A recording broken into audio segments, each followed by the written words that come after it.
BA part second के first paper में हम पढ़ रहे थे आलम। अगला पद है, ताती होत छाती जिन जुड़ियो हो जाति कछु, ताती सीरी राती पीरी बूझ ना परत है, आलम कहे हो कान कौन बिथा जानो बाकी, मौन वही काहू की ना काहू कानी हु करत है, आग सी झबत है जू और जी बिलात जू, छिन हूँ ना देखे सोदे बुद्धि बिसरत है, असोअन भीजे ओ पसीजे त्यों त्यों छीजे बाल, सोने ऐसी लौनी देहे लौन ज्यों गिरत है।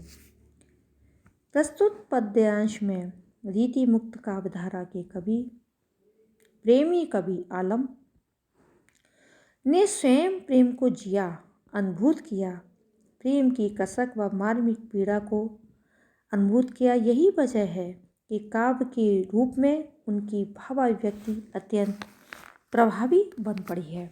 इस पद में आलम विरही नायिका की दशा का बड़ा ही मर्म स्पर्शी वर्णन करते हैं कि ताती होत छाती जिन छिनु जुड़्यो है जात कछु। आलम कवि कहते हैं कि किसी नायिका की वियोग व्यथा का आकलन सखी के मुख से करवाते हुए कहते हैं कि प्रेमी से बिछुड़ने के कारण वियोग की आग इतनी अधिक हो गई है कि उसकी छाती क्षण भर में बहुत गर्म हो जाती है। तो ताती होत छाती छिन जुड़ियो जाति कछु, ताती सीरी राती पीरी बुझ न परत है।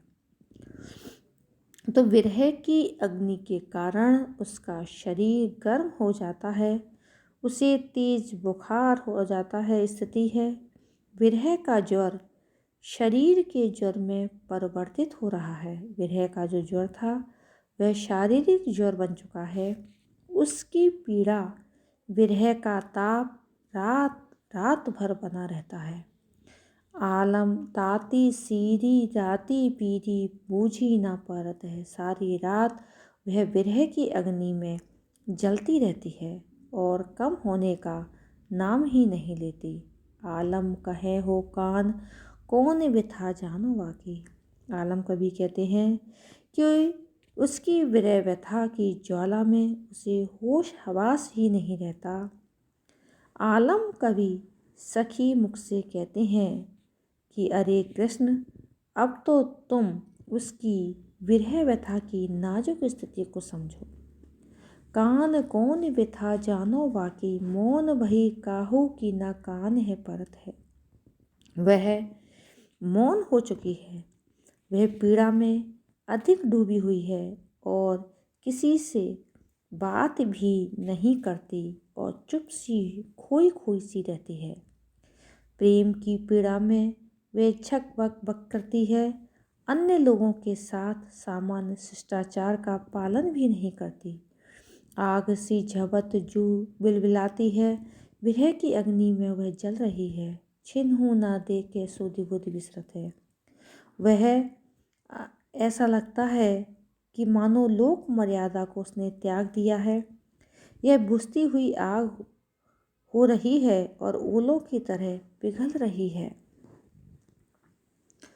आग सी झपत सुबिलात छिन्हू देखे सुध बिसरत, सब कुछ बिसार चुकी है। असोन भीजै सो पसीजै त्यों तो छीने बाल, उसकी आँखों से निकलने वाले आंसुओं की धारा में पूरी तरह से भीग चुकी है और भीतर ही भीतर पसीज रही है, दुर्बल और क्षीण हो चुकी है। सोने ऐसी लौनी देह लौन ज्यों गिरत है। कभी कहते हैं आलम कि उसकी सोने जैसी चमकदार देह नमक की तरह पिघल रही है, गल रही है। अर्थात विरह की पीड़ा में नायिका की रूप माधुरी, रूप लावण्य दिन प्रतिदिन क्षीण होता चला जा रहा है। आलम प्रेम के कवि हैं और इन्होंने प्रस्तुत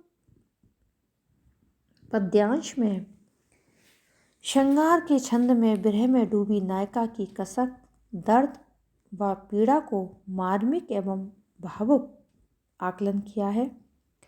विरह ज्वार में नायिका के सौंदर्य एवं देह का रूप नमक की तरह पिघलते बताने से भाव सौंदर्य चरम पर पहुंच चुका है। इसमें उपमा अलंकार है, कोमलकांत पदावली है। आलम कवि प्रेम की पीड़ा के कवि हैं।